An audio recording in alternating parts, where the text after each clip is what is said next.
বড় আশা ছিল যাব মদিনা।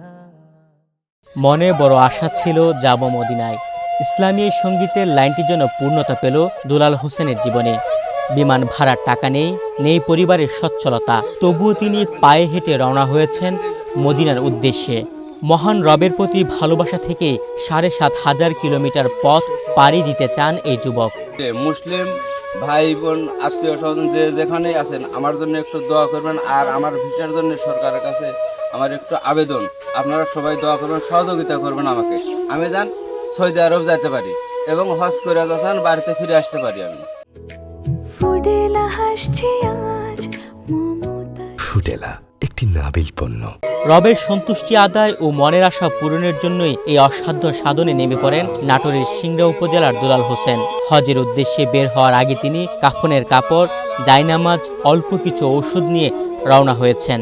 আর্থিকভাবে অসচ্ছল দুলাল পায়ে হেঁটে হজে যাবেন। এ কথা শুনে বিদায় জানাতে আশপাশের মানুষ তার বাড়িতে ভিড় জমায়। পবিত্র কাবার গিলাফ একবার ছুঁয়ে দেখবেন, সেই স্বপ্ন নিয়ে পায়ে হেঁটে বুধবার রওনা হয়েছেন। ছেলে হজে যেতে চায়, এদের নিয়ত করেছে। মা হিসেবে আপনার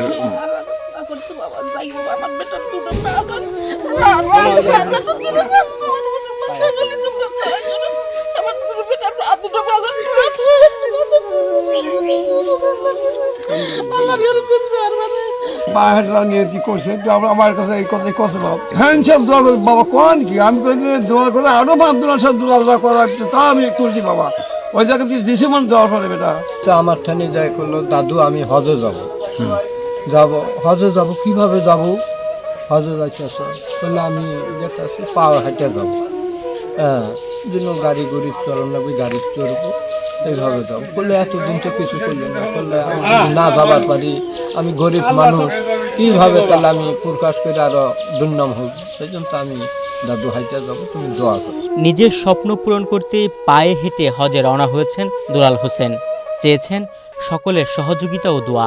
রাস্তা পথে চলার জন্য গোসল করার কাপড় চোপড়, একটা পাসপোর্ট আছে, ভোটার আইডি কার্ড আছে, চেয়ারম্যানের পরিচয়পত্র আছে, এগুলোই আমার কাছে সংগ্রহ আছে। এছাড়া আমার কাছে আর কোনো কিছু নাই।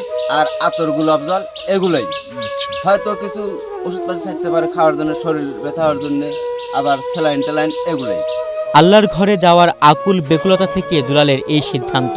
হেঁটে হজ করতে যাওয়া কষ্টসাধ্য হলেও আল্লাহর উপর ভরসা রেখে তিনি রওনা হয়েছেন। নিজের সুস্থতা ও সফলভাবে হজ পালনের জন্য সবার কাছে দোয়া চেয়েছেন। নিউজ ডেস্ক, বাংলাদেশ প্রতিদিন।